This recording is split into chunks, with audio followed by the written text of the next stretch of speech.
بسم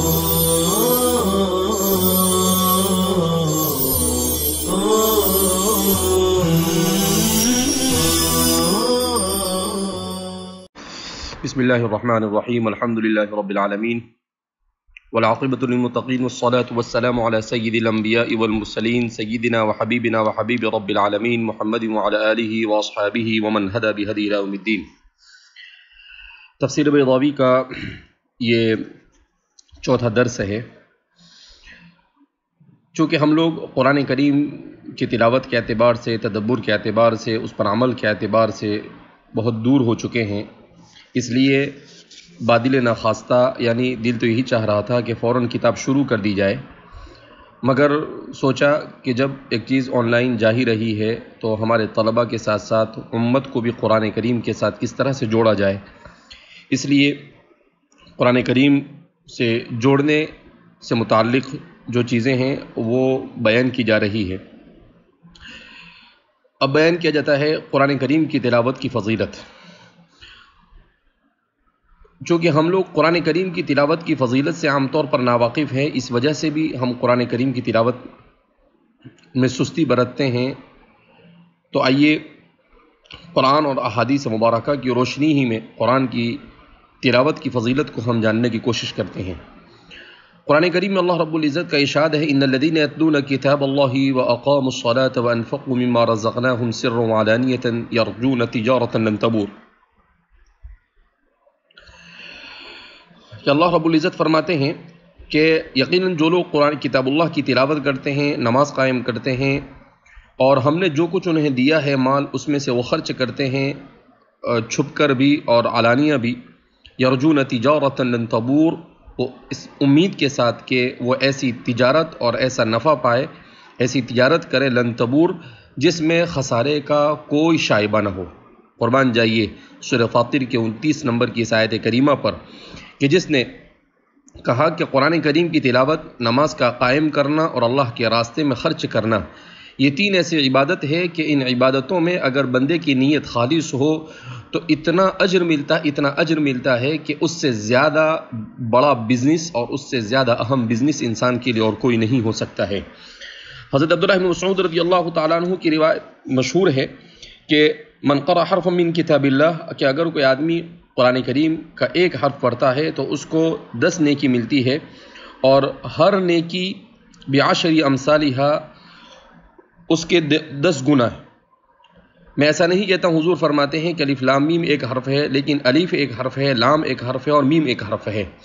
یعنی اس پر 30 نیکی، اور پھر 30 کو اگر 10 سے ضرب دیا جاوے تو 300 نیکیاں۔ اللہ اکبر! تو گویا کہ 3 حرف کے پڑھنے پر 300 نیکیاں۔ اب قربان جائیے کیسی زبردست فضیلت ہے کتاب اللہ، کہ اللہ رب العزت نے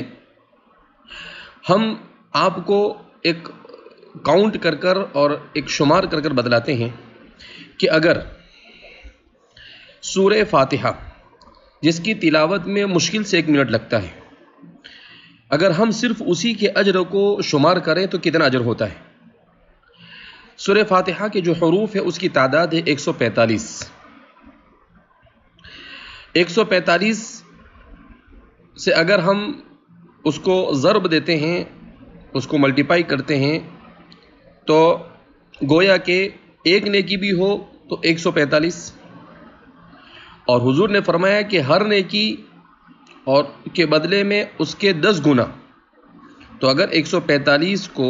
10 سے ضرب دیا جاوے تو صرف سورہ فاتحہ کے پڑھنے پر انسان کو 1450 گنا اجر ملتا ہے۔ یہ تو کم سے کم ہے، اگر بندہ تجوید کی رعایت کے ساتھ مزید اہتمام کے ساتھ پڑھے تو اس سے بھی زیادہ نیکیاں اس کو مل سکتی ہیں۔ اب اندازہ لگائے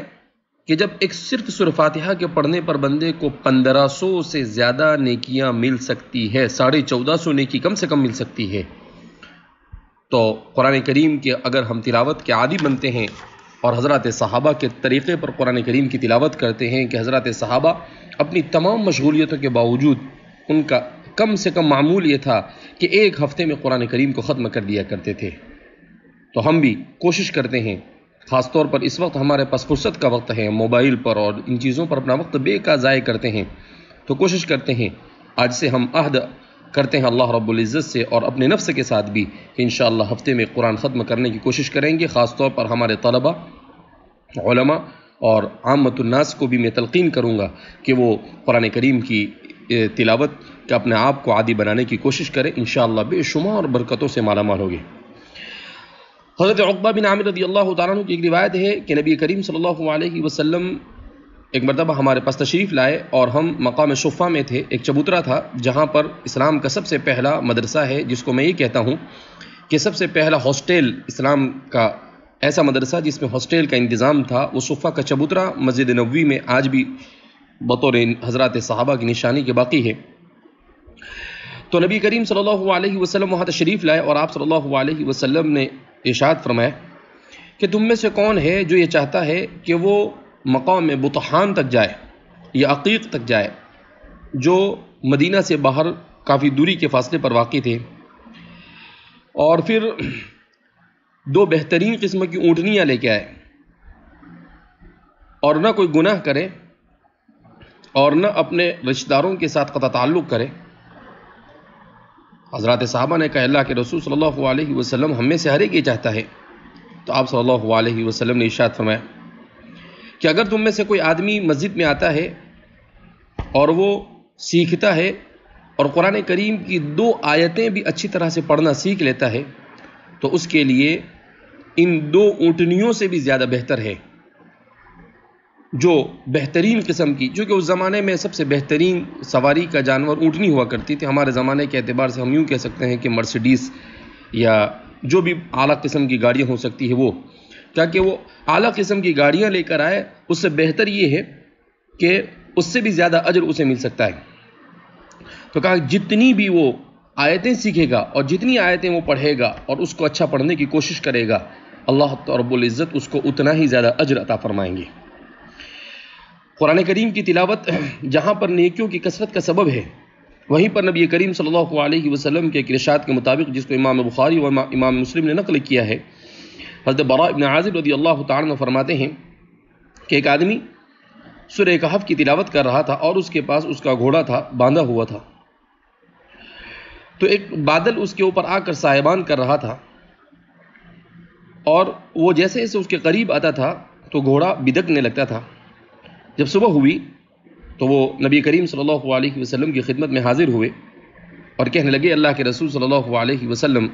میرے ساتھ اس طرح کا واقعہ پیش آیا. تو آپ صلی اللہ علیہ وسلم نے کہا تلک السکینہ تنزلت القرآن، کہ وہ سکینہ تھی جو قرآن کریم کی تلاوت کی برکت سے نازل ہو رہی تھی. پھر آپ صلی اللہ علیہ وسلم نے ارشاد فرمایا کہ اگر کچھ لوگ کسی جگہ پر جمع ہوتے ہیں اور اللہ رب العزت کی کتاب کی تلاوت کرتے ہیں اور اس کا ایک دوسرے کے ساتھ مدارسہ کرتے ہیں، یعنی اس کو سمجھنے، سمجھانے اور سیکھنے سکھانے کی کوشش کرتے ہیں، تو اللہ رب العزت اس گھر پر سکینہ کو نازل کرتے ہیں اور رحمت اس کو ڈھانپ لیتی ہے اور ملائکہ اس کے ارد گرد حلقہ لگا دیتے ہیں، اور اللہ رب العزت ایسی مجلس والوں کا ذکر ان لوگوں کے پاس کرتے ہیں جو اللہ کے قریب یعنی فرشتوں کے درمیان کرتے ہیں. اللہ اکبر. اسی طرح سے قرآن کریم میں اللہ رب العزت نے ارشاد فرمایا یا ایھا الناس قد جاءتکم موعظۃ من ربکم وشفاء لما فی الصدور وہدی ورحمۃ للمؤمنین. اس آیت کریمہ میں اللہ فرماتے ہیں اے لوگو تمہارے پاس تمہارے پروردگار کی جانب سے موعظت یعنی موعظت کا سامان آ گیا اور تمہارے دلوں میں جو کچھ ہے اس کی شفا کا اللہ رب العزت نے سامان مہیا کر دیا اور ہدایت اور رحمت ہے مومنوں کے لیے. قرآن کریم کے سلسلے میں اللہ کے رسول صلی اللہ علیہ وسلم نے ارشاد فرمایا کہ اللہ رب العزت نے اس کتاب کی برکت سے انسان کو دنیا میں بھی بہت سارے لوگوں کو عزت سے سرفراز فرماتے ہیں اور آخرت میں بھی. دنیا میں بھی جیسا کہ قرآن کریم نے خود دعویٰ کیا ہے یا ایھا الذین آمنوا اذا قیل لکم تفسحوا فی المجالس فافسحوا یفسح اللہ لکم وَإِذَا قِيلَ انشُزُوا فَانشُزُوا يَرْفَعِ اللَّهُ الَّذِينَ آمَنُوا مِنكُمْ وَالَّذِينَ أُوتُوا الْعِلْمَ دَرَجَاتٍ وَاللَّهُ بِمَا تَعْمَلُونَ خَبِيرٌ. کہ ایمان والو جب تم سے کہا جائے کہ اپنی مجلس میں کشادگی کرو تو تم کشادگی اختیار کرو، اللہ رب العزت بھی تمہارے لیے کشادگی کے فیصلے فرمائے گے. حضرت ابو طفیل نافع ابن حارث نبی حضرت عمر بن خطاب رضی اللہ تعالیٰ عنہ کے پاس مقام اصفہان پر آئے، جبکہ انہیں آپ نے مکہ مکرمہ کا امیر بنایا تھا۔ تو حضرت عمر رضی اللہ تعالیٰ عنہ نے ان سے پوچھا کہ تم نے وادی پر کس کو اپنے نائب بنایا ہے؟ تو حضرت ابو طفیل نے کہا استخلفت علیہم ابن ابزہ، کہ میں نے حضرت ابن ابزہ کو اپنا نائب بنایا ہے۔ فقال، تو حضرت عمر نے کہا یہ ابن ابزہ کون ہے؟ تو وہ صحابی فرماتے ہیں کہ رجل من موالینا، کہ وہ ہمارے آزاد کردہ غلام ہے۔ تو حضرت عمر نے فرمایا کہ آپ نے مکہ والوں پر ایک آزاد کردہ غلام کو والی بنا دیا؟ تو آپ نے کہا انہ قارئ لکتاب اللہ عالم بالفرائض، کہ وہ اللہ کے قرآن کے ماہر ہے اور علم فرائض کے بھی ماہر ہے۔ تو عمر رضی اللہ تعالیٰ عنہ فرماتے ہیں کہ جیسے ہی آپ نے ایسا سنا تو آپ نے کہا انی سمعت رسول اللہ صلی اللہ علیہ وسلم یقول، کہ میں نے نبی کریم صلی اللہ علیہ وسلم سے فرماتے ہوئے سنا ان اللہ یرفع بهذا القرآن اقواما ویضع به آخرین، کہ اللہ اس کتاب کی برکت سے بہت سارے لوگوں کو سربلندی اور عزت عطا فرمائیں گے، اور بہت سارے لوگ اس کو چھوڑ کر ذلیل و خوار ہو جائیں گے۔ آج ہمارا حال یہی ہے کہ ہم نے قرآن کریم کو چھوڑا اور ہم ذلیل و خوار ہو کر رہ گئے۔ قرآن کریم جہاں پر انسان کے لیے دنیا میں عزت کا باعث ہے، وہیں پر قرآن کریم قبر میں بھی انسان کے لیے باعث عزت ہے۔ حضرت ہشام ابن عامر رضی اللہ تعالیٰ عنہ فرماتے ہیں کہ جب احد کا دن تھا تو بہت سارے مسلمان شہید ہو گئے، بہت سارے مسلمان زخمی ہو گئے۔ تو ہم نے کہا اللہ کے رسول صلی اللہ علیہ وسلم کہ اگر ہم ہر ایک کی الگ الگ قبر کھودتے ہیں تو اتنے سارے لوگوں کی قبر کھودنا ہمارے لیے بہت مشکل ہوگا۔ تو حضور نے فرمایا تو آپ سے مشورہ ہم لینا چاہتے ہیں کہ اب ہم کیا کریں؟ تو حضور نے فرمایا کہ ٹھیک ہے، گھڑا کھودو، ایک قبر کھودو، اس کو تھوڑا سا گہرا کھودو اور بڑا کھودو، اور دو دو تین تین آدمی کو قبر میں رکھ دو، ان میں جو سب سے زیادہ قرآن کریم کا یاد کرنے والا ہو اسے سب سے آگے رکھو۔ تو فرماتے ہیں کہ اس طریقے سے ہم نے احد کے صحابہ کو جو شہید ہوئے تھے انہیں دفن کیا، کہ جو سب سے زیادہ قرآن کریم کا حافظ تھا اسے سب سے زیادہ آگے رکھا گیا۔ قرآن کریم جہاں پر انسان کے لیے قبر جو آخرت کی سب سے پہلی منزل ہے وہاں پر نجات کا باعث ہوگا، وہیں پر قرآن کریم قیامت کے دن بھی انسان کے لیے نجات کا باعث ہوگا۔ حضرت عبداللہ ابن عمرو رضی اللہ تعالیٰ عنہ فرماتے ہیں کہ نبی کریم صلی اللہ علیہ وسلم نے ارشاد فرمایا قرآن کریم کی تلاوت کرنے والے اور قرآن کے حافظ اور قرآن کریم سے شغف اور محبت رکھنے والے سے کہا جائے گا اقرأ، پڑھتا جا، چڑھتا جا، اور دنیا میں جس طریقے سے تو ترتیل کے ساتھ، تجوید کے ساتھ قرآن کریم کو پڑھتا تھا ویسے ہی پڑھتا رہے، جہاں تک کہ تو پڑھتا رہے گا تو جنت کی منزلوں کو بھی طے کرتا رہے گا۔ اس لیے فرماتے ہیں امام خطابی نے کہا کہ بعض احادیث سے اور بعض صحابہ کے اقوال سے ثابت ہوتا ہے کہ قرآن کریم کی جتنی آیتیں ہیں جنت کے زینے اور جنت کی سیڑھی بھی اتنی ہی درجے کی ہے، لہذا جو قرآن کریم کو جتنا زیادہ یاد کرے گا وہ جنت کے اتنے اونچے مقام کے اوپر فائز ہوگا۔ اسی طرح حضرت ابو امامہ رضی اللہ تعالیٰ عنہ سے روایت ہے کہ وہ فرماتے ہیں نبی کریم صلی اللہ علیہ وسلم سے میں نے سنا، آپ نے فرمایا قرآن پڑھتے رہو لوگو فإنہ یأتی یوم القیامۃ شفیعا لأصحابہ، اس لیے کہ کل قیامت کے دن وہ اپنے پڑھنے والوں کے لیے سفارشی بن کر آئے گا۔ مسلم شریف کی روایت صحیح ہے۔ حضرت عبداللہ ابن عمرو رضی اللہ تعالیٰ عنہما سے مروی ہے کہ نبی کریم صلی اللہ علیہ وسلم نے ارشاد فرمایا کہ روزہ اور قرآن اپنے صاحب کے لیے، یعنی جو روزہ رکھتا ہے اور جو قرآن کی تلاوت کثرت سے کرتا ہے قیامت کے دن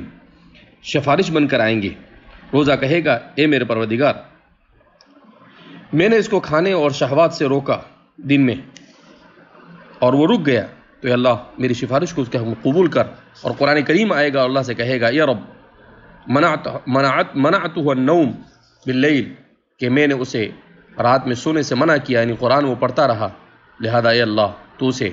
قرآن کریم کی تلاوت کی برکت سے میری سفارش کو قبول فرما۔ تو اللہ ان دونوں کی سفارش کو قبول کر کر قرآن اور روزہ رکھنے والوں کو معاف فرما کر جنت میں داخل فرما دیں گے۔ اسی طرح سے حضرت نواس ابن سمعان رضی اللہ تعالیٰ عنہ سے روایت ہے کہ نبی کریم صلی اللہ علیہ وسلم سے میں نے سنا، آپ فرما رہے تھے کہ قیامت کے دن قرآن کریم اور اس سے محبت کرنے والے، اس کی کثرت سے تلاوت کرنے والے اور اس کے لیے قربانیاں دینے والوں کو لایا جائے گا، جو قرآن کو پڑھتے تھے اور اس کی آیتوں پر دنیا میں عمل کرتے تھے۔ ان کے آگے سورہ بقرہ اور سورہ آل عمران ہوگی، اور وہ اللہ رب العزت سے محاجہ کریں گے اور کہیں گے اللہ اس نے ہمیں پڑھا بھی اور ہمارے اوپر عمل بھی کیا ہے، لہذا آپ انہیں معاف کر دیجئے، اور اس طرح سے اللہ رب العزت انہیں معاف کر جنت میں داخل کر دیں گے۔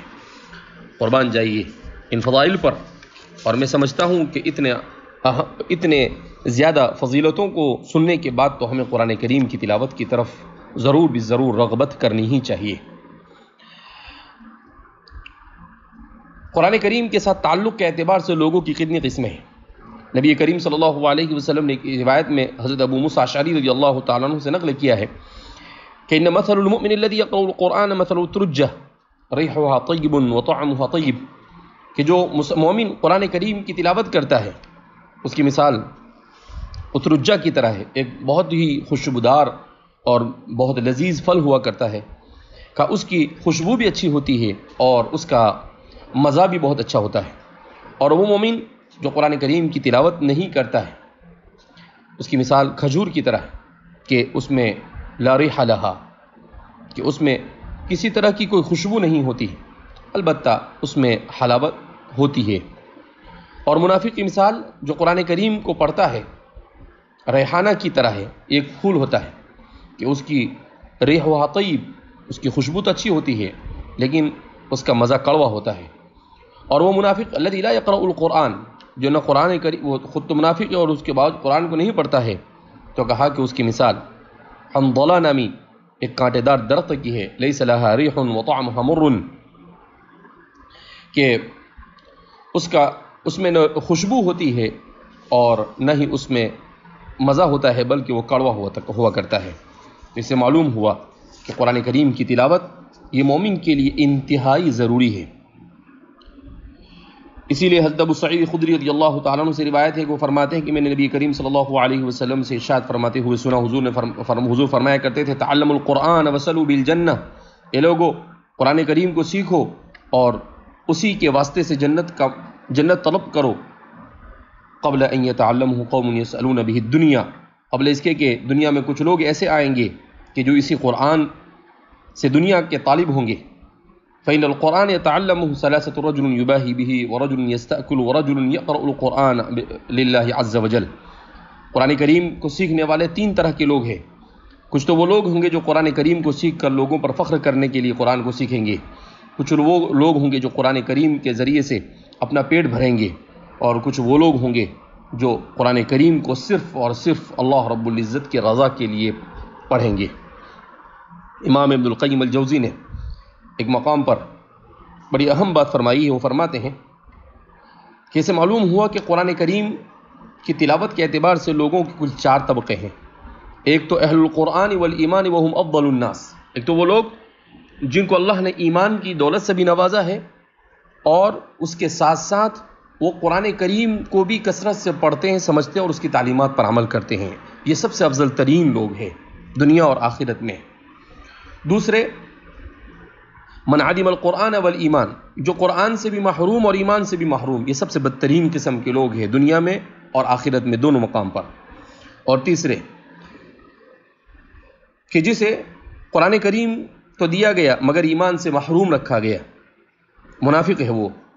تو وہ دنیا میں تو ہو سکتا ہے تھوڑا بہت کچھ قرآن کی برکت سے حاصل کر لے مگر ایمان نہ ہونے کی وجہ سے آخرت میں محروم رہے گا۔ اور چوتھا وہ جسے ایمان دیا گیا ہو مگر وہ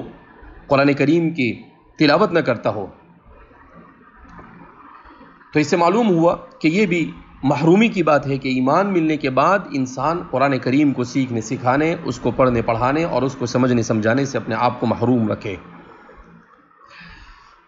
اسی لیے بعض حضرات نے کہا فَكَمَا أَنَّمَا أُوتِيَ إِيمَانًا بِلَا قُرْآنٍ أَفْضَلُ مِمَّا أُوتِيَ قُرْآنًا بِلَا ایمان، کہ جیسے اگر ایمان دیا جاوے اور قرآن نہ دیا جاوے، افضل ممن اوتی قرآنا بلا ایمان، یہ اس سے تو افضل ہے بہرحال کہ جسے قرآن تو دیا گیا ہو مگر ایمان نہ دیا گیا۔ اسی طریقے سے جسے اللہ رب العزت قرآن کریم کے تدبر اور اس کی تلاوت کی توفیق تو دے دے اب تو اس کی اپنی دلچسپی سے وہ اس شخص سے بہتر ہے جو قرآن کریم کو کثرت سے پڑھتا تو ہو مگر اس پر تفکر و تدبر نہ کرتا. لہذا ضرورت اس بات کی ہے کہ ہم قرآن کو خوب پڑھیں اور قرآن کو خوب سمجھنے کی کوشش کریں. تو یہ ہے قرآن کریم کے ساتھ اپنا تعلق قائم کرنے کے لیے چند چیزیں آپ حضرات کے سامنے پیش کی گئی. امید کرتا ہوں کہ ہم قرآن کریم سے اپنے رشتے کو مضبوط کریں گے اور ایک بار پھر دنیا اور آخرت کی عزتوں سے امت محمدیہ کو سرفراز کرنے کی کوشش کریں گے. اللہ رب العزت ہم کو قرآن کریم محنت سے پڑھنے پڑھانے سیکھنے سکھانے اور سمجھنے سمجھانے کی توفیق مرحمت فرمائے اور اللہ قرآن کی برکت سے ہم پر دنیا اور آخرت میں رحمتوں اور اپنے فضل کا معاملہ فرمائے.